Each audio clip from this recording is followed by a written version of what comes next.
Hello, everyone, and welcome to the Prose podcast, your go-to source for the art, the craft, and the business of publishing. I'm Tally Shamus, an agented writer and a literary intern. And I'm Lauren Kahn, an author and literary agent. As former attorneys and book lovers, we're pulling back the curtain on an industry known for being opaque. And today we are thrilled to welcome onto the show Alex Finlay. Alex is the best-selling author of several acclaimed novels, including the 2025 instant national bestseller, Parents' Weekend. His work regularly appears on Best of the Year lists and has been translated into 27 languages and sold around the world. Alex's books have been optioned for or in development for film and television, including Parents' Weekend, which was recently acquired for adaptation to the screen. Alex is the director of the thriller mystery section of the Leopardi Writing Conference in Italy, and a board member of the Faulkner Foundation. He lives in Washington, D.C. Alex's new book, The Anniversary, is out today, so go pick that up and check his website for tour dates. Hi, Alex. Thank you so much for joining us today. We're so excited you're here, and we were just chatting right before we started recording about the fact that I'm an attorney, Tally is an attorney, you're an attorney, and I just think it is so fascinating that we're all ended up in the same place as authors. So I would love to get into that. How did you start writing? Was it something you were always doing while you were practicing law? Just give us your origin story a little bit. All right. It's not that interesting, but I was practicing a long time, and I don't know what sparked the idea to write a novel. When I was younger, I had been in rock bands, and I think giving up music, maybe I needed some kind of creative outlet. And I had my son, who's now 28, was born, and he was up late at night, and I just remember him sitting on my lap, and I started trying to write a novel. And it took me a couple years to finish, and I got an agent, and I was a legal thriller, and I was a lawyer. I thought I would write what you know at the time. So I got an agent right away and thought, this is it, I'm going to make it. And the agent was really hot on the book, and then it got rejected by every publisher in New York and everywhere else. So that was a little demoralizing, and so I kind of gave up trying for like 5 years. I just thought, well, I have a baby at the time, and then my daughter came, and I thought it was kind of a selfish, weird thing to do when you could be spending time with your family, and so I had given it up. And then like 5-6 years later, I had an idea for another legal thriller, and I wrote the book. That was the first book that sold to a major publisher, and it was a 2-book deal. So I thought, this is great. I'll just dust off the great American novel I'd written from earlier, and I pulled out the file, and it was the worst. I couldn't believe I ever got an agent. It was so terrible, and there was a reason it didn't sell. But I'll finish the origin story. Is that so I had 3 legal thrillers under my real name, and they were well reviewed, but they just didn't sell very well. And I was at a kind of a crossroad in my career, and I had become friends with the guy who became the kind of creator of Alex Finlay, or the editor of Alex Finlay, at this writing conference that Lauren and I were talking about a moment ago, called Thriller Fest. And he came up to me and was like, I think you're really talented. We just haven't found your audience. Have you considered doing something that wasn't a legal thriller? And I said, I've thought about it, and I coincidentally was going on a vacation to Tulum, Mexico the next week. And while I was there, I had the idea for what became my novel, Every Last Fear, which is a family perishes while they're on vacation in Tulum, Mexico. And to his credit, his name's Joe Brosnan, great talented editor. He sold it to the publisher on 100 pages and encouraged the pen name and kind of the pivot. And so that's how Alex Finlay came to be. And he's now gone on, has an imprint at a major publisher, and is doing great. And we kind of took a gamble on each other, and it really worked out for both of us. That was a long answer, sorry. No, that is so cool. And I've actually heard that story from Joe. I've become friendly with him just through the agent-editor relationship. He is a fantastic editor, such a cool guy. He's heading up the Atlantic Crime imprint. I'm so curious because here we were just chatting about, Alex is heading up to Thriller Fest in a few days, and there is that networking component. How did that happen? Like, do you remember, you're just chatting in a bar and all of a sudden Alex Finlay is born? What? That's amazing. Yeah, in this business, it's not like in the movies usually where you meet with your editor at a restaurant, or you meet with a lot of it's done virtually or over the phone, and so it was Joe and I had become. He was in marketing of all places at my publisher, and he was my marketing person. So he had but he wanted to be an editor, and we had become friendly over just. He's not that much older than my oldest son. He's a few years older than my oldest son, but we became really friendly, and we would drink at the bar. Really, the friendship became at Thriller Fest. And it was really just, I remember it was late one night and at the bar, and he kind of pulled me aside and said he wanted to get into editorial, and he basically liked my work. Just us talking, I never thought anything was going to come of it. But the spark of the idea, it was all great timing to when I went on that vacation and I wrote this opening scene, which I still that book really changed my whole writing career, but it's still one of my favorite lines. I've written. First line of that book is they found the bodies on a Tuesday, and I love that line. I think it was a grabber. Chills. And I think I gave him 20 pages. He went to the head of the editor and I'll give them credit too. He was in marketing, and they were going to be they knew he was talented, and they knew he was, they liked him, but it was a big risk to let him do this. And his boss, who's very high up now, was then and is even higher up now, kind of told me at one point, she's like, I honestly thought this was never going to happen, and this was just, I was just being nice and supportive, but she liked the pages, and then it just took off from there. And and so we did this book called The Night Shift together, which was well received as well. And then he kind of started getting, he became a hot commodity, and I hated to see him go, but I was happy for him at the same time, because it was a good, getting to imprint someone his age is a big deal, and he's really just nailed it. One of his first acquisitions, Henry Wise, won the Edgar. I mean, he's a talented person and a great guy. He's still a good friend. So. Amazing. And we often talk on this podcast about how important those connections are, networking, community in this industry. So, the fact that we can see here from this conference, you were essentially able to turn your career around. That just is incredible. Now, I'm curious because I think that the majority of our listeners probably, think of this relationship in publishing with primarily the author works through their agent, and the agent is the one that communicates with the editor. So what was your relationship with your agent like over this time? Did you run everything by them, or were you kind of more independent on making these moves? No, I run everything, but then and now my agent is, I've been really blessed with the teams I've had. I have Lisa Erbach Vance. She is a mega agent. She represents Harlan Coben and all these really, really amazing authors. And she took me on with my legal thrillers, and I will say, when those books weren't selling, a lot of agents would have I think not given me the attention, or kind of been like, well, you had your shot, and but she treated me like I was selling millions of copies then. And the reason she's a great agent, she's super loyal. She reads everything. Before, she's a great editor. And no, I certainly ran it by her. She thought it was kind of weird, but she trusts me. She thought it was unusual, but she also knew we had this friendship, and that I trusted him, and so she trusted me.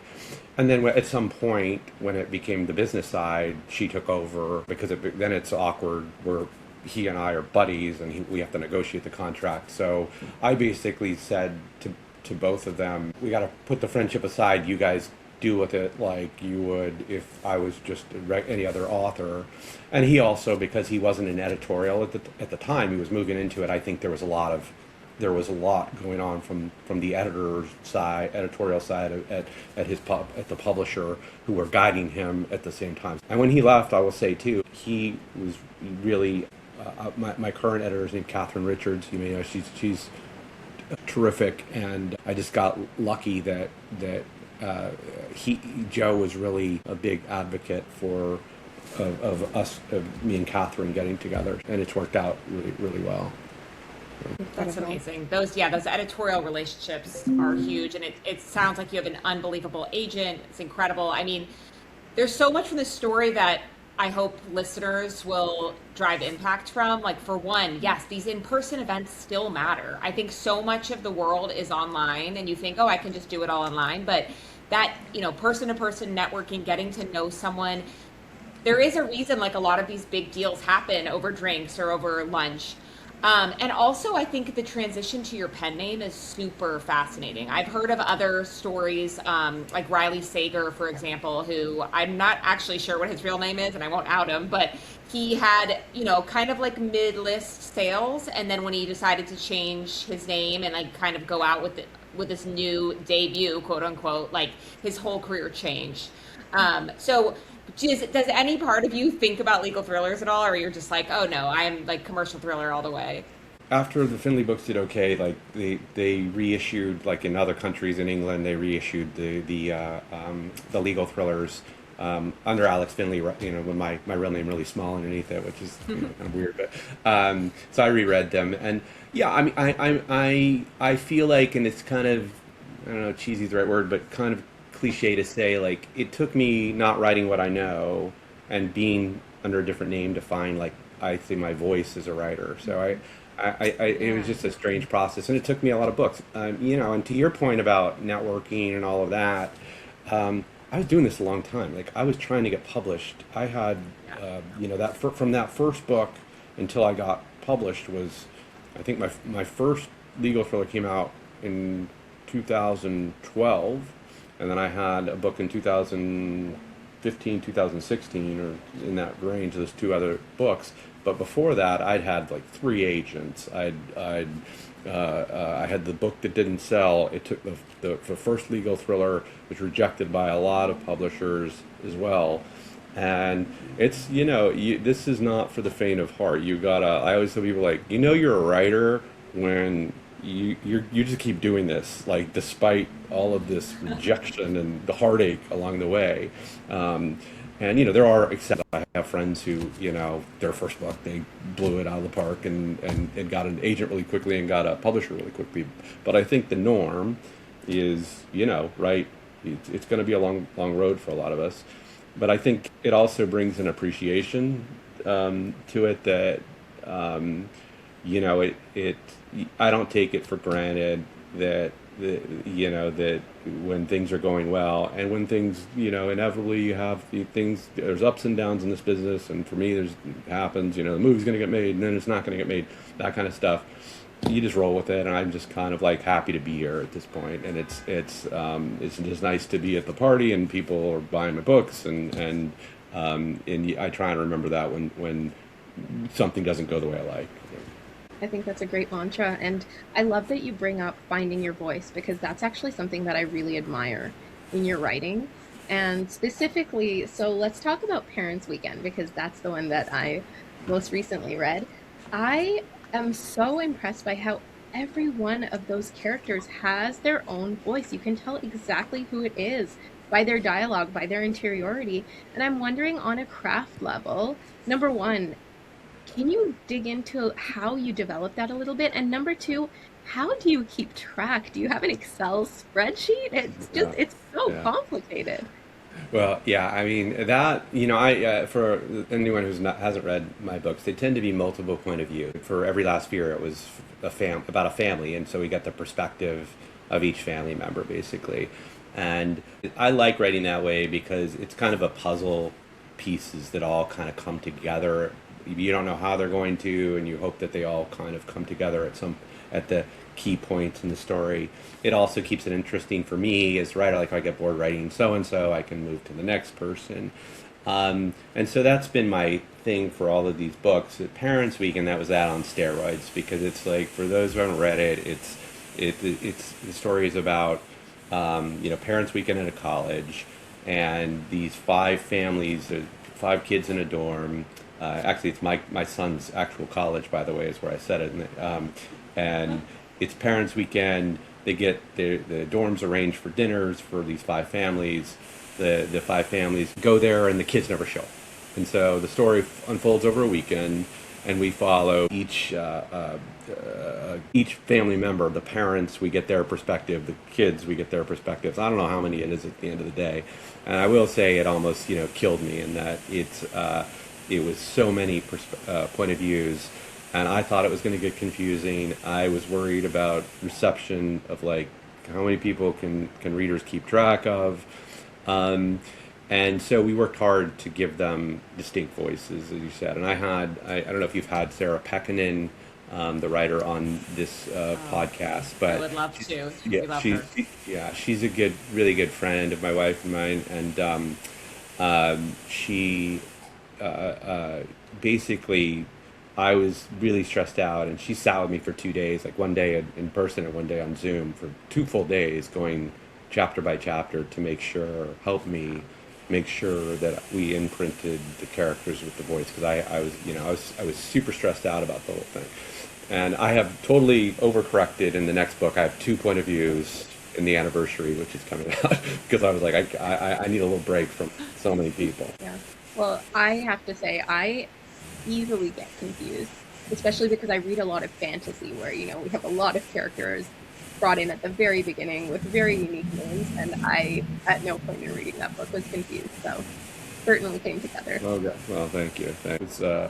It was a fun book to write in a lot of ways, because as I said, my son does go to the school. I did a big, at the end of the book, apology basically to the school so they wouldn't throw him out. He is graduating in June, so they did not hold it against him. So. Well, congratulations to your Oh, son. thanks. Yeah, congratulations. And you get inspiration where you get inspiration. Sorry, it happened to be the campus.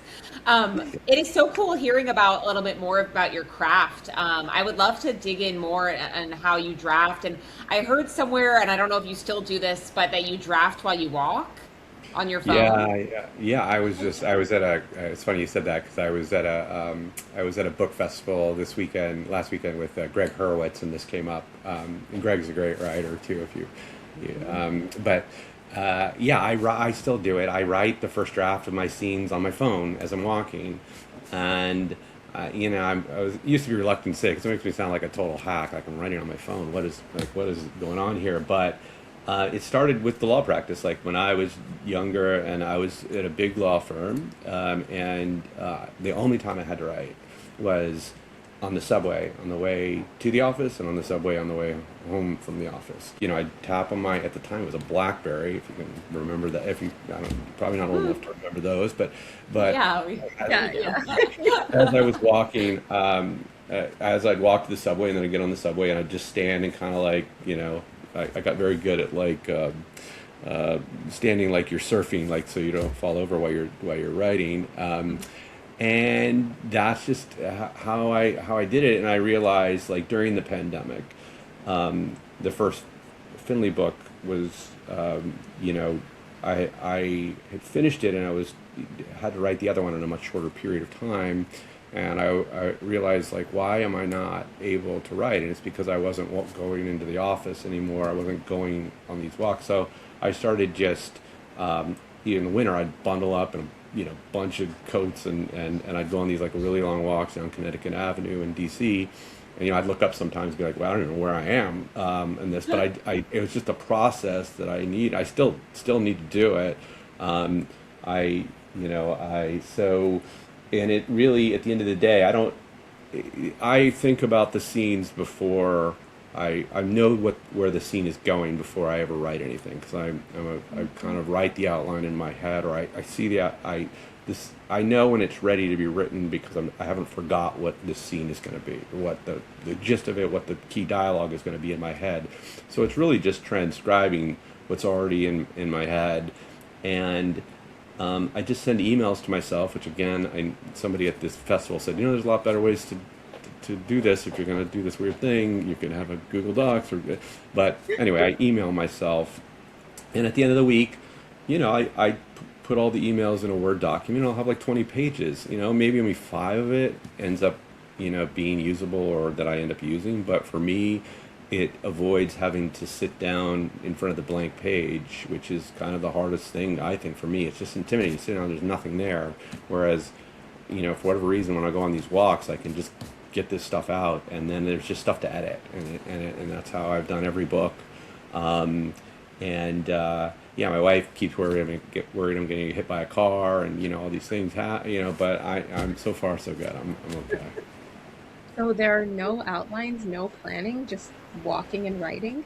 Well, there's, I plan it in, as a lawyer, I'm an appellate lawyer, and so I've spent just years like having to outline kind of in my head like where I'm going. I don't need to necessarily do it on paper anymore. And it's kind of how I do with the novels, the same thing. I know where it's going. I have an outline of at least scene by scene, and I'll have I'll be thinking about the book in general over time. I'm not a person who goes, okay, I know the beginning, I know everything what the book's going to be. I think of it in terms of like, there's a beginning, there's a middle, and there's an end.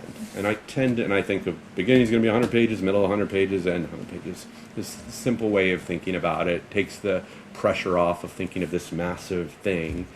And so I'll know that each of those thirds, I'll kind of have a sense of where it's going, and then I just think of it scene by scene, and then I write it that way. And then once it's in paper, I will map it out, and because to your point about multi-point of view, keeping track of everything, I tend to like I'll have a sheet. I put it on like one sheet of paper and like draw a line down it for each character and map out like, well, where is this happen? Where does this happen for each of them? And sometimes I'll have to move. That helps me move things around just to, am I giving a clue too early here, or is it the story dragging here? Maybe if I move this up, it'll keep the pace going. And so that's generally how I do it. And everybody, for anybody who's, starting their writing journey, you just got to do what works for you. I can give all the advice in the world, but like my way's weird. It could work for you, but every writer I talk to does something different. I think the ones who are more disciplined are probably the most efficient, where they plan things out, they outline, they have a word count goal, they sit in the same, they start writing the same time every day. That's not me. Even now when I'm not, under law water like I was when I was younger, I still act as though I have no time in my life at all, and I'm just catching glimpses of writing here and there.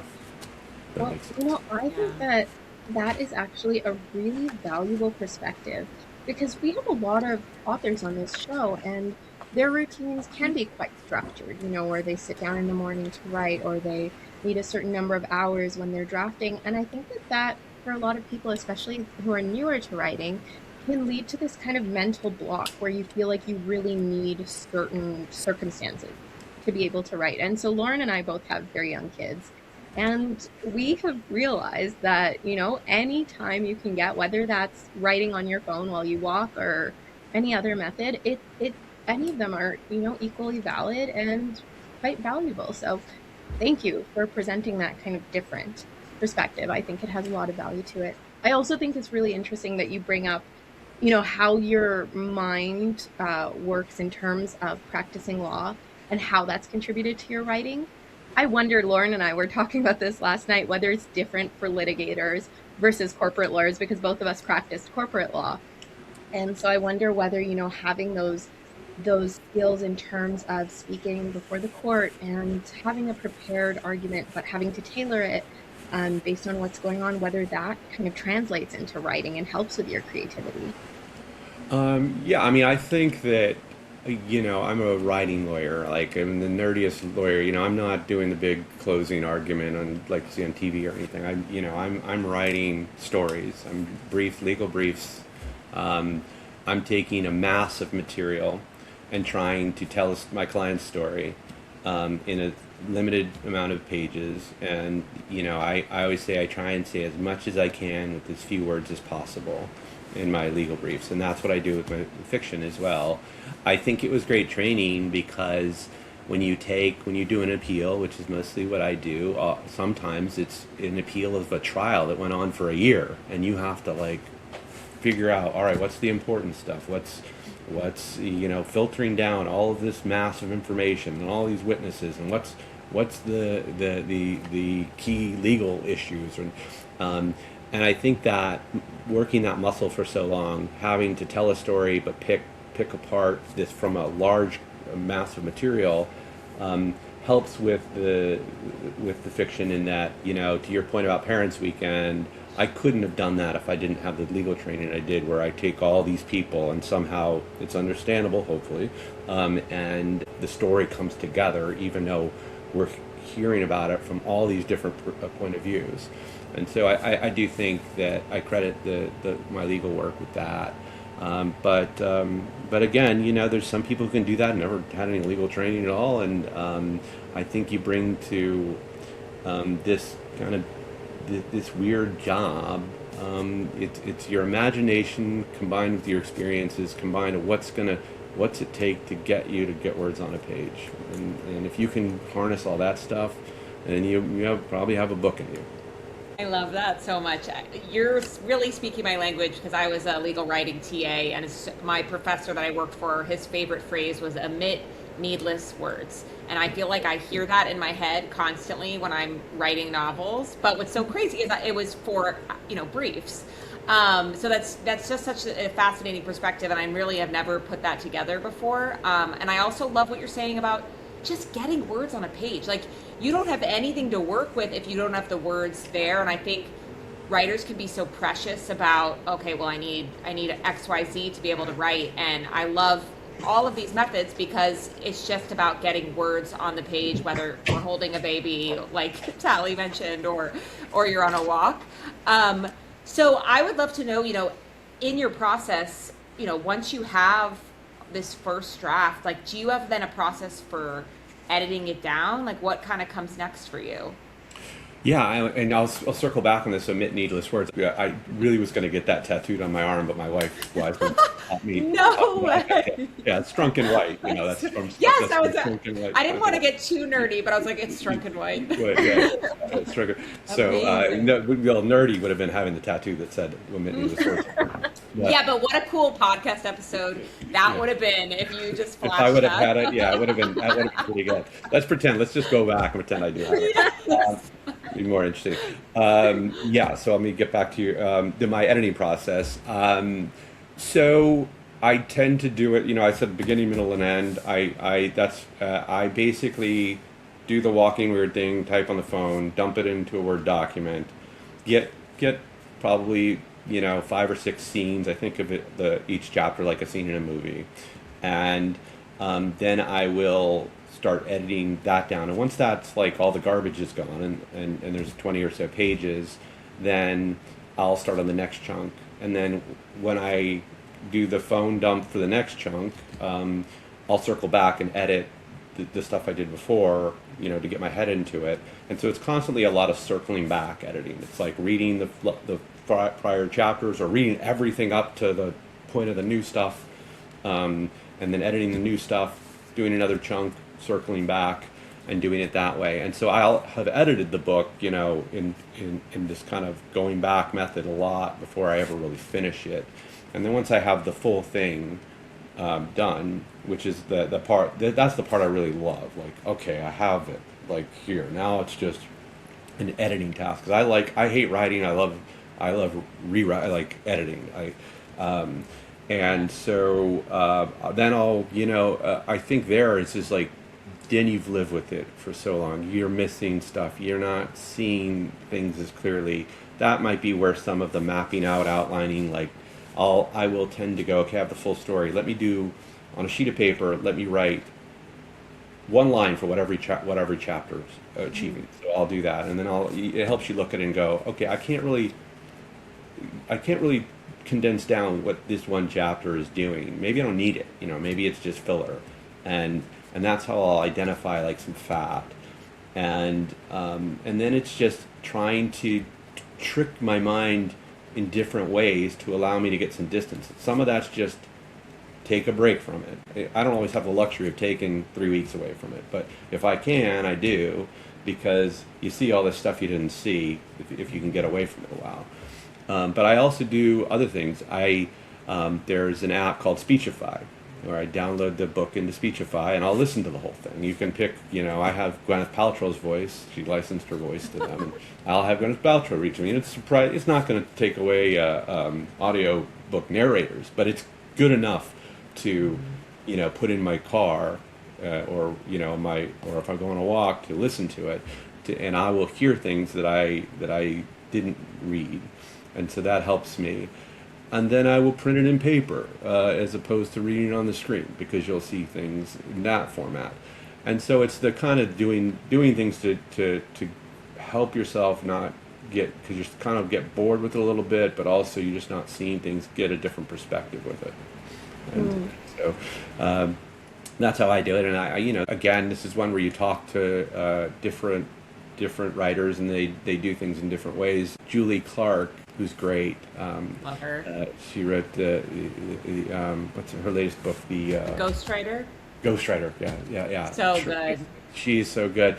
But David Ellis and I, speaking of Thriller Fest, we're teaching a class together at Craft Fest. And so we asked, basically, because David and I are lazy, we asked all of our friends, give us one tip. And so our basically class is like, here's what best-selling authors do to, here's their tips. And so we basically stole the tips from all of these writer friends. But Julie sent in one about her editing process, which is she basically prints out 25 pages and edits it once, then goes back, edits it again, then goes back and edits it again, and then she starts on the next 25 pages. So everybody's kind of just doing a thing that will help them get some distance from it, get some read of it like they're a reader, not a writer, because it gets very difficult, as you all know. When it's your own words, you hear things in your head that may not be there, or that may be coming out that aren't as you think they are. Yeah. Does your wife read your draft? Oh yeah. My wife is my wife in another life could have been a great editor. She reads so much. She reads, I'd say 3 books a week, either listening to them or reading. She's usually got an audiobook going whenever she's cooking or she's going to walks, and then first thing she does in the morning is starts her day reading. But because of that, and she reads not just thriller mysteries, she's really widely read in fiction. She's got a good eye, and she can also just tell it to me like it is. Like I have to, when she first reads the book, I always say, my first words to her is like, let's start with something nice, okay? Please, just start with something nice. And so, so she's definitely that good. So good, where I have writer friends now. She's like, you got to quit saying that, because she gets asked now by a lot of our friends, can you read the first, draft of the book? Incredible. And she can't, and with them, she's not comfortable being as candid as she is with me. Luckily the stuff she's read, she's really liked, but it's an awkward position for her. So she's kind of like, quit telling me. Now I'm doing it on the podcast, but quit saying I'm your first reader. Yeah, she's gonna get editing requests. Yeah. She has gotten several. That's amazing. Well, John Grisham's wife is his first reader too. So there must be something in the air with lawyers and writers. That's great. I love that distance, because I do the same thing. I have to put it on my Kindle. I have to print it out. I have to put it on my iPad. And it's crazy how you will catch something that you didn't see, truly. And authors that are thinking, oh no, but I've already seen it in one place. So no. Try seeing it in different places. I do the Speechify as well. You will catch things. I just started edits with my agent on a novel that has been beta read, has been through so many different types of, Kindle, manuscript, printed out, iPad. It has queried, I signed with an agent, and I started editing, and I caught something. And my mind was blown. I was like, how has nobody caught this? Like a timeline thing. And so you have to give it distance, come back. I think these are such incredible tips. And working the material and reworking the material is really what gets it there. And I agree, I'm not the biggest fan of just the first draft, but you have to have one. You have to get it on paper.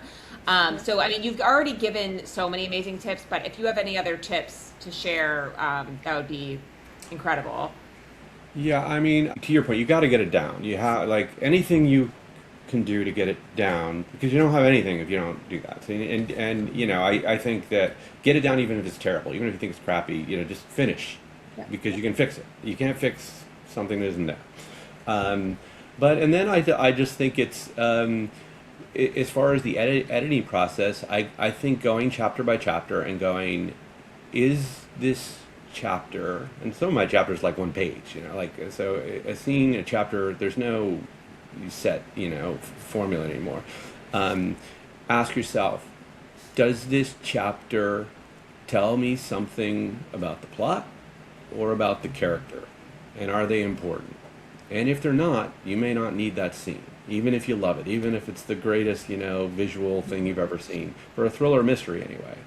Because we're in the momentum business here. Like we want to keep things moving fast. We want the reader to go, oh, just one more page, you know, just one more chapter. And when you start to slow down, that you lose that momentum. And usually if that's happening, it's because the chapter isn't doing anything. You know, just the writer feeling like, wow, I want to write this beautiful prose right here about, you know, but it's not doing anything to either the character or the story. So you can, you know, you have to let them go. And I have found that my books are short. I struggle to get to 70,000 words every time. I'm like, I don't know how I'm gonna, you know, how I'm gonna I'm the get to same. 70,000. Yeah, Yeah. it's yeah. I'm a When you're writing, chronic underwriter. well, yeah, I have friends who write 100 page. You know, David Ellis, his book, he writes 500 pages, 400 pages, and that's his target, and then he cuts it down. I'm like, I can barely get to 70,000 words, and it's part of it's because I'm cutting, editing as I go, but part of it's just I write lean, like that's just my thing. It's like I have my book, The Anniversary, that's coming out. It's basically you follow these two main characters every year on this single day, May 1st. We get a glimpse of their life for that day only. And with that, we do that for 10 years. So May 1st in 1992, we follow them for like 30, 40 pages. May 1st, 1993, we do that all the way for 10 years. And that's how the mystery unfolds. But I always wanted it to be 10 years. But when I got like, I remember saying to my wife, maybe I'll make it 7 years. You know, because I was like, how am I going to get to this 10-year mark? I did, but because I'm always struggling to just get it down. But the good side of that, if you are in that camp, I don't think 10 years ago most publishers would want to publish a 70,000 word book. I think the standard was probably 90 to 100,000. 100,000 was probably standard. But I think the phone, you know, our attention spans aren't as good. And we are at a time when you could watch any movie you ever wanted. And everything's in little. Other than podcasts, strangely, people love. You know, I don't know who said it. People want to watch something for 1 minute or 4 hours. Like there's no middle anymore. But so with short attention spans, it lends itself to short chapters and tighter prose, and so for me, I've just tried to lean into that. We're definitely seeing tighter that counts, resonates. Yeah. Yeah, things are tighter, and agents and editors are a lot more accepting of it. I would even say, you know, when books are going out on submission, you want to keep it under 100,000 because that's a turnoff to editors. Also, they don't have the time. They're getting, you know, inundated with manuscripts, and they're probably less likely to be like, all right, yeah, I'll read this 125,000 word manuscript. Yeah, I always say, you know, you can write a really long book and it can be great. Like one of my favorite thrillers, I Am Pilgrim, which came out, you know, 10 years ago, Terry Hayes. It was like 700 pages, but he pulled it off. But you know, if he tried to sell that now, they'd be like, you know, maybe let's shorten it and, you know, let's cut it down a bit. So I think 80,000 words for me is like when people ask me what's a target word count. I think that's a pretty good one, and you can be under, as I always am. I wouldn't go over 100 though at this point. It's a tough market as it is. Why give anybody a reason not to want to read it or say no. Exactly. Yeah, and I say that so often. I'm in a few mentorship programs, and I'll have a mentee submit something to me that's 108,000, and I say, you know what, if we can just cut this down by 10, it's going to look so much more appealing to an agent, to an editor, and so I think that's really valuable advice. I'm really interested. We talked a little bit about how the legal knowledge translates into writing, but specifically fiction writing. I don't believe that you went to school for writing. So, did you read any craft books? Were there any resources that you found particularly helpful to really, develop those skills? Yeah, no, I'm not. I know a lot of people say, "Oh, I read Stephen King's on writing and it changed my worldview." I didn't. I didn't. And I probably should have. What I've realized now is I wasted a lot of years just kind of being arrogant and thinking, "Oh, I write legal briefs. I can do this." And so, and there's just like the resources now exist that they didn't then, like the Thriller Fest conference, Craft Fest, which the first half of that week is getting writing classes from best-selling authors, and I should have done that. I don't know if they had it. I think it was at the very beginning. And there's these online virtual things that just didn't exist. That I think what for me kind of clicked is when I wrote the legal thrillers. One of the things to try and get my name out there, and you're struggling to be, felt invisible in the business, was I got this opportunity from a genre magazine to write a column every month, and it was called like America's favorite suspense authors on the rules of fiction. And so once a month, I would interview, Lee Child or some big name in the genre at the time, and I write these magazine articles, like 2 pages. And so I would keep it really practical. Like, I'd tell them, what are your 3 top rules? And it's a magazine, let's, can we keep it really kind of like, stuff that's practical, not necessarily inspirational kind of things. And I interviewed like 75 or so writers when I did this over like a period of 3 years or so. And started hearing the same things over and over again, just on the more mechanics side of like pacing and dialogue tags. I don't tell you how many thriller writers said, oh, a good rule is for a dialogue tag, just use said, don't use anything else, or use nothing if it's not confusing. Don't say he hissed or and don't add any adverbs. It's like, don't say he said angrily. Let the writing do the anger part.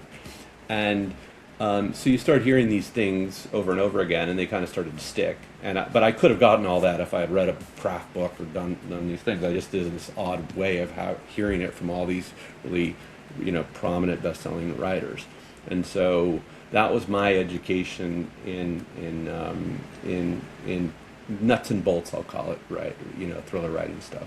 I think at the end of the day, those things are great. They definitely, when you're on submission, if you head hop and your point of view isn't strict and things like that, people are going to think you don't know what you're doing. Like so those type of things help, and they help the writing be tighter. But at the end of the day, it's still your voice that's going to sell your book. I think. I don't think it's mechanics. Mechanics might, in the first read, like if you do something that's kind of amateurish, will be viewed as amateurish, even if you do it on purpose because you're a genius and you're breaking the rules. It's going to be viewed as you don't know what you're doing by somebody who's got like a stack of 1,000 manuscripts on their desk, or in their email, more likely. Yeah, right. Wow. Yeah, I would. Oh my gosh, I agree with so much of what you just said. The people that are going through their manuscript and taking out every adverb and are doing that over and over again, and they're like, okay, it's ready, like this is going to be a bestseller. That's not what's going to move the needle, guys. Yeah. Like, it's really not, because you will do copy editing. Like, you will have an editor who will work with you on those things. What's going to move the needle is so much more of the craft and the story and the arc and the characters and the plot. what you were saying about pacing was some of the best stuff I've heard on the show, and it is not just applicable to thrillers and mystery. Pacing goes for all genres. Like, people's eyes glaze over when there's not tight pacing. And these are the things that editors are going to look for. I also think, it's not a bad thing that you were getting advice from best-selling authors. That's where I get all of my craft tips too. I find that listening to authors on podcasts talk about what worked for them is so much more impactful and resonates more with me than if I'm, reading Save the Cat. You know what I mean? So I think, listening to podcasts, I seek out authors that I really love, and I just try to listen to every podcast they've ever been on and just try to eke out as much information about their process. So that is very cool. What a cool column that you wrote. Yeah. Yeah, it was fun, and that's David Ellis and I. Basically, I packaged that into a class, which I taught at Craft Fest periodically every couple of years. And last year, David and I did. And David and I are buddies, and David's just a fun guy. But after I said, "Oh, you want to do this with me?" and we did it, and at the end of it, he said, "This is getting a little dated here. Like you've been this thing's like you did these interviews like 12 years ago. Maybe we should freshen this up a little. Like, a lot of these writers are like retired, and so that's what that led us to kind of pull our friends. But the interesting thing is I had these top 10 kind of rules that I condensed down from different writers at the time when I did those interviews. And when we emailed all of our writer friends and say, just give us a piece of writing, we thought we were going to have to redo the whole thing. But almost everybody had some variation. They said it differently, but some variation of the same advice in the 10 things that I had all these years ago. There's some things that are universal, but to your point, Lauren, it's gonna it's the cutting the adverb isn't going to sell the book. It's going to make the manuscript cleaner. It's going to make it a tighter read, which isn't going to hurt, but it's still going to come down to grabbing people in a very crowded market. With a lot of talent out there and very little time, with editors on submission. I would say, as far as a book I'd recommend, I have it on my desk here. Dreyer's English. I don't know if it's by the copy editor of Random House wrote it, and it's not just copy editing advice. He's really good fiction advice, and it's not dry. Like, he's got a lot of, speaking of voice, the writer, the copy editor, he's got funny stories and anecdotes and things like that. So I'd recommend it.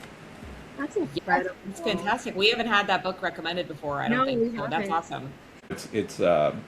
It's a copy editor's guide, so maybe it doesn't, but it's got a lot of fiction advice. And he had done kind of what David and I did. He polled on Twitter all the editors, like, what's your pet peeve in writing? And he kind of condenses down like all these big editors at houses or other copy editors in his kind of circle of their pet peeves, and he gives you that. So it gives you a lot of insight into the way copy editors, but I think also just editors are thinking.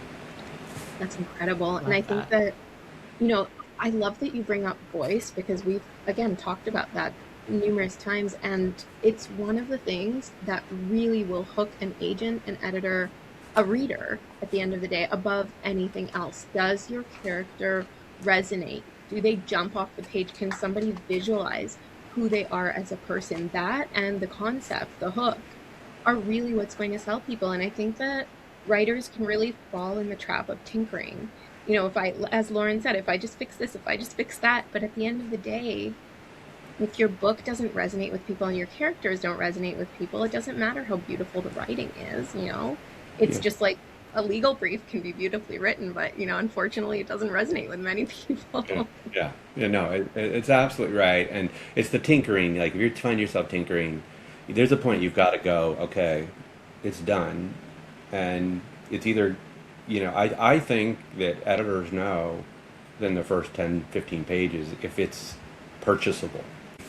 It could become less so as you read, but if, I think they know 15, 20 pages in, like, this is something I'm going to be interested in buying if it holds up. Like, if it keeps going in this direction. And so at some point you have to go, all right, it's done, and hopefully it's going to resonate.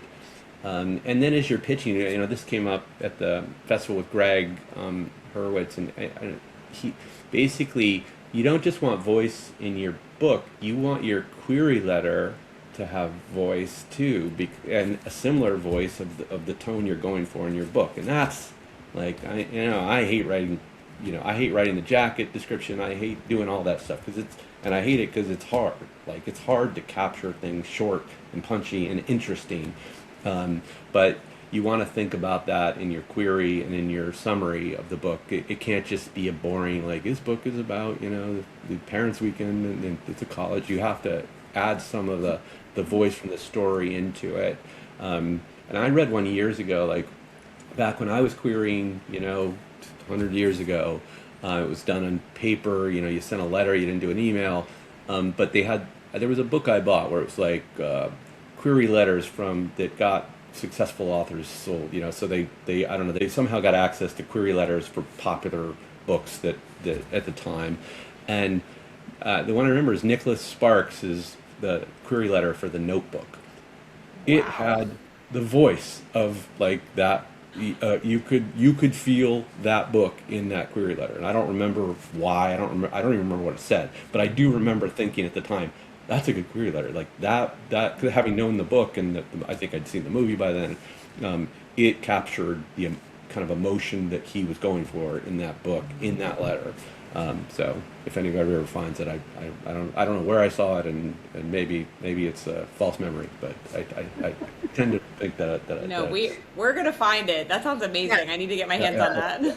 Yeah. And I actually did something very similar when I was querying. So I looked up very popular fantasy books because that was the first book I queried, and I looked up what their query letters looked like. And in some cases, they were a little bit older, so they were a little bit funny, not quite to the conventions of current day, but it's really helpful. You look at what works. You go to a bookstore, you look at that jacket copy, and you emulate it because that's what has been picked up. Yeah, exactly. And it's funny you mentioned query letters and this rejection. I had this funny thing where I moved, I don't know, about 5 years ago. I was moving, and I was cleaning out my attic, and I found all my rejection letters from agents. I don't know why I kept them. It was a punishment thing I did. And they were paper because it was, I'm old. And so I was going through it, and I found a rejection letter from my current agent. So she had rejected years ago. I didn't even remember querying her, and so I was coincidentally going when I went to Thriller Fest. I always visit with my agent, and I brought her the letter of her rejection letter. So it's like kind of quite fun. That's amazing, and also a tale in persistence. Like, just because she didn't love the first concept, you tried her again, and exactly. I think that's been a theme on the show is you have to keep trying. That's true. And my agent rejected my first manuscript, so I feel like I'm in very good company here. The tale of persistence. I say that to if my kids have gotten anything, and they're all in their 20s now, but if they've gotten anything from watching this journey since they were little, my hope is they see the dedication and the persistence in doing it. Like, at some points I was like, this is kind of delusional persistence, and I think there can be a point where if I hadn't had the Finlay books and that whole thing happen, it could have been, be gone. Keep trying could have been just a bit of a waste of time because I wasn't getting any readers, and that's kind of the goal of being a writer. But I do think that persistence piece, I would have liked it to happen a lot faster, as everybody would, but you get it worked out in the end, and I think if you really, as long as you love doing it and you're prepared for rejection, it'll be okay. But you have to love doing it, and don't do it because you're gonna get rich or famous, because there are other paths to that, a lot other than writing. Yeah. Well, we've talked about, some of these authors who you've developed friendships with. We have to know, what are some of your favorite books?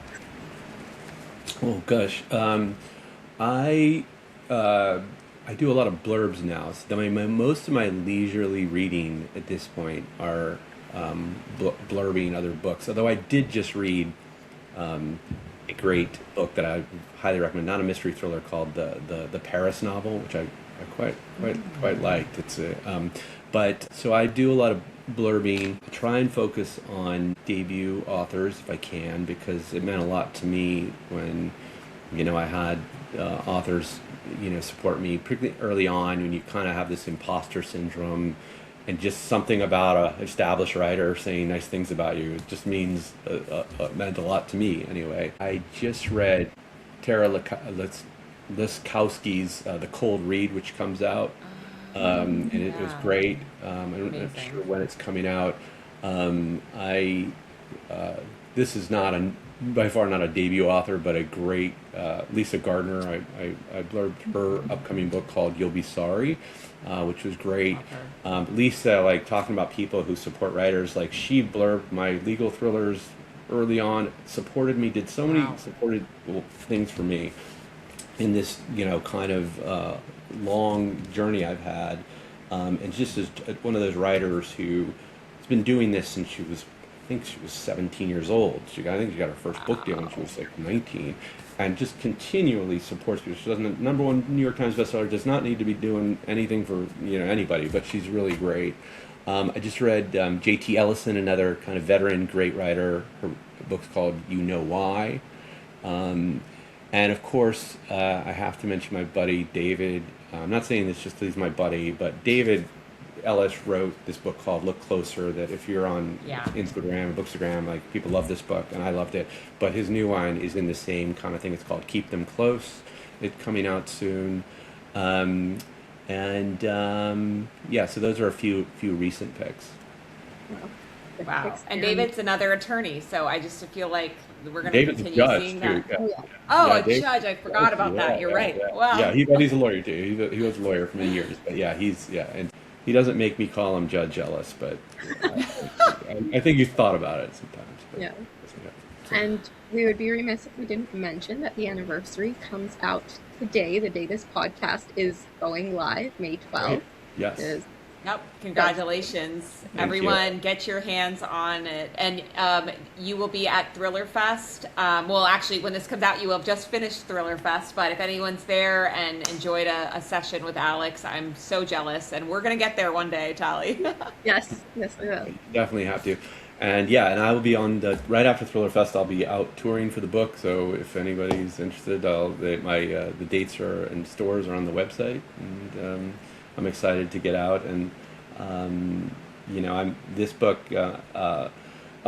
Parents Weekend was a really tricky book to write. This book really was. I don't know. It was one of those ones that just wrote itself, and so I'm really excited about it and proud of it. And so I hope it will resonate with readers, but you never know. So. Well, Alex, thank you so much for joining us today. This has been so insightful, such a wonderful conversation. Yeah. Thank you so much. Thanks for having me. And thank you all so much for watching. We hope you've enjoyed, and remember to check back next Tuesday for a new episode of the Prose Podcast.